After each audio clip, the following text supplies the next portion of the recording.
दोस्तों आज के इस वीडियो में हम लोग बिहार बोर्ड क्लास 12 हिंदी के काव्य खंड का जो राइटर्स का नाम है उसको हम लोग ट्रिक के माध्यम से इसमें याद करेंगे।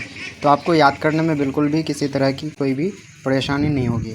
तो इससे पहले मैंने गद्य खंड का भी ट्रिकी वीडियो बना चुका हूँ जिसमें आपको बिल्कुल ट्रिक से याद कराया गया। उसको आप हिंदी के प्लेलिस्ट में जा कर के देख सकते हैं। चलिए शुरू करते हैं। पहला नंबर में है कड़बक। पहला जो है चैप्टर का नाम है कड़बक। कड़बक तो यहाँ पे जो है इसके राइटर है मलिक मोहम्मद जायसी। तो इस तरह से आप इसको किस तरह याद रखेंगे, तो यहाँ पे ब को छोड़ देंगे अगर हम लोग तो ये हो जाएगा कड़क। क्या हो जाएगा? कड़क। और कड़क क्या है? चाय है। चाय जाय, चाय जाय एक टाइप का लगता है, तो यानी कि कड़क क्या है? चाय। चाय कैसा है? कड़क है। तो इस तरह से आपको एकदम बिल्कुल माइंड में क्लिक हो जाएगा। जो कड़बक के जो राइटर हैं वो क्या है? जायसी, यानी कि चाय के जैसा लगेगा तो मलिक मोहम्मद जायसी हो जाएगा। यानी कि कड़बक के राइटर कौन हो जाएंगे? मलिक मोहम्मद जायसी। चलिए नेक्स्ट अगला देख लेते हैं। अगला है पद। तो दो पद है, तो इसको आप इस तरह से याद रख सकते हैं। दो पद है तो इसको सुर तुल याद रख सकते हैं। पद का कौन है? सुर तुल, यानी कि सुर से सूरदास और तुल से तुलसीदास। इस तरह से आप याद रख सकते हैं। पद के जो है राइटर हैं वो कौन है? सुर तुल, यानी कि सूरदास और तुलसीदास। इसको आप इस तरह से याद रख सकते हैं। चलिए अगला देख लेते हैं। अगला है छप्पै। क्या है? छप्पै। तो छप्पै से आप याद रखेंगे 56। क्या रखेंगे? 56। छप्पै से क्या याद रखेंगे? 56। और 56 इंच का जो सीना है वो किसका है? तो हमारे प्रधानमंत्री का है, यानी कि नरेंद्र दामोदर दास मोदी। तो नरेंद्र दामोदर दास मोदी में दास आता है तो यहाँ पे भी दास होगा, यानी कि नाभा दास। तो छप्पै के जो राइटर हो जाएंगे वो कौन हो जाएंगे? नाभा दास, यानी कि आपको दास याद रखना है। अगला देख लेते हैं। अगला है कवित्त। क्या है? कवित्त। तो क को छोड़ देंगे वित्त। वित्त यानी कि किससे रिलेटेड है? रुपये पैसे से रिलेटेड है। तो रुपये पैसे से रिलेटेड क्या होता है? आभूषण भी तो होता है, इससे भी तो रुपया होता है। और वित्त रुपये पैसे से रिलेटेड, तो कवित्त का कौन हो जाएगा? आभूषण, यानी कि भूषण। इससे आपको माइंड में अचानक क्लिक हो जाएगा एकदम बिल्कुल। जो कवित्त का जो है राइटर कौन हो जाएगा? भूषण हो जाएगा। चलिए अगला देख लेते हैं हम लोग। अगला है तुमुल कोलाहल कलह में। तो यहाँ पे सिर्फ याद रखना है कलह में। तो कलह में क्या हम लोग जीत सकते हैं क्या? तो कलह अगर होगा तो कलह में हम लोग जीत नहीं सकते, यानी कि जय हमारी नहीं हो सकती है। यानी कि जय नहीं हो सकती तो जय आएगा। तो तुमुल कोलाहल कलह में के राइटर हो जाएंगे जयशंकर प्रसाद। अगला है पुत्र वियोग। तो इसको आप दो तरीके से याद रख सकते हैं। पुत्र वियोग, तो पुत्र जब भी होगा तो क्या होगा? मतलब ये होगी, पुत्र होना शुभ की बात है, यानी कि कोई भी बच्चा होना, बेटा बेटी, ये तो शुभ की बात है ना। तो शुभ आएगा इसमें, यानी कि सुभद्रा कुमारी चौहान। पुत्र वियोग के जो राइटर हो जाएंगे वो कौन हो जाएंगे? सुभद्रा कुमारी चौहान। तो इस तरह से आप इसको याद रख सकते हैं।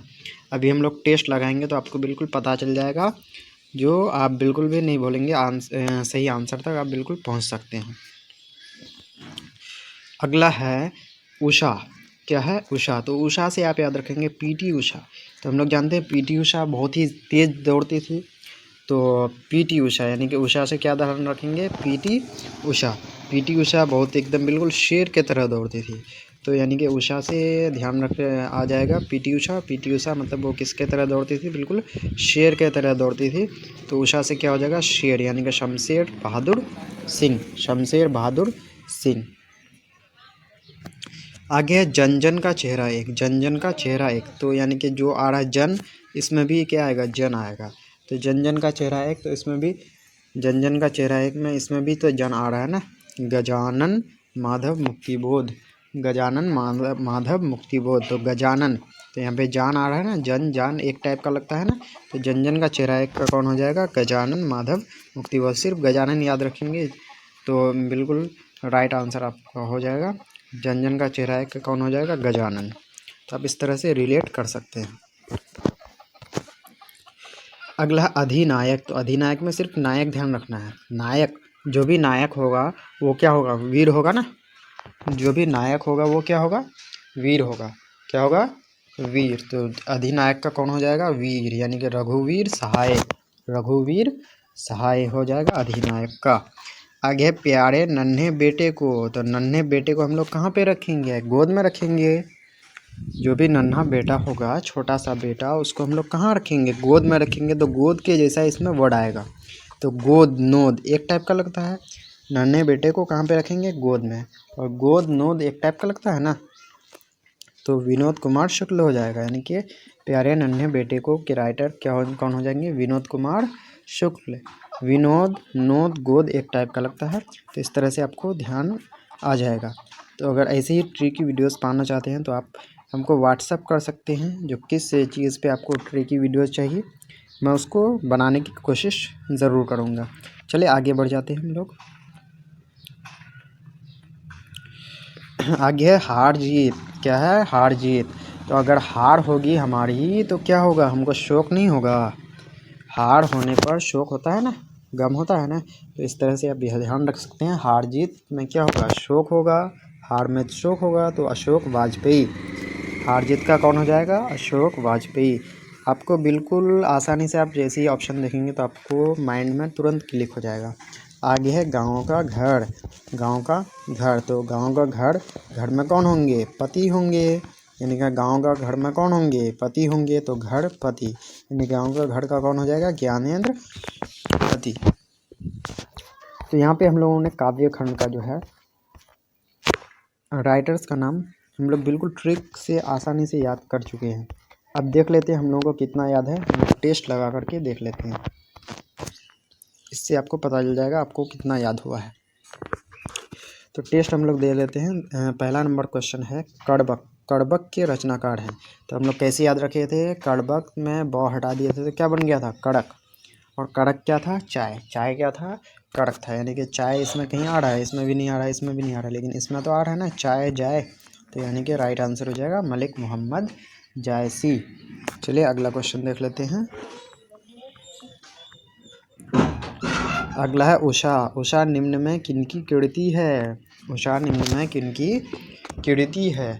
तो उषा, उषा यानी कि पीटी उषा। पीटी उषा क्या थी? काफ़ी मतलब तेज़ दौड़ती थी, यानी कि बहादुर थी, या फिर शेर की तरह दौड़ती थी। तो क्या हो जाएगा? शमशेर बहादुर सिंह। यानी शेर की तरह दौड़ती थी या फिर काफ़ी बहादुर थी, किसी तरह से अभी आप रिलेट कर सकते हैं। आगे है अधिनायक। अधिनायक के रचयिता कौन है? अधिनायक यानी कि नायक जो भी होगा वो क्या होगा? वीर होगा। नायक क्या होगा? वीर। तो वीर होगा तो वीर किस में आ रहा है? तो रघुवीर सहाय में, यानी कि option number A right answer होगा। चलिए अगला देख लेते हैं। अगला हार जीत। हार जीत के रचनाकार हैं। हार जीत, तो हार अगर होगा तो हमको क्या होगा? शोक होगा ना। तो शोक किस में आ रहा है? तो अशोक वाजपेयी में, यानी कि option number C right answer होगा।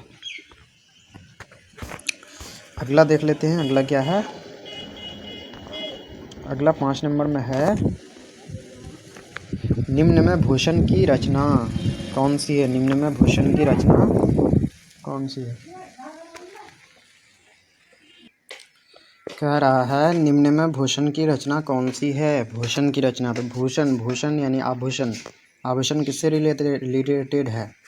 तो वित्त से, रुपये पैसे से। तो वित्त यानी कि कवित्त, option number C right answer होगा।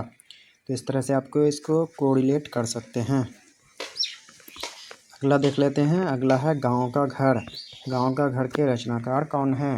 गांव का घर के रचनाकार कौन है? तो गांव का घर है, यानी कि उस घर में कौन होंगे? पति होंगे, यानी कि ज्ञानेंद्र पति। यहाँ पे राइट आंसर हो जाएगा ऑप्शन नंबर ए।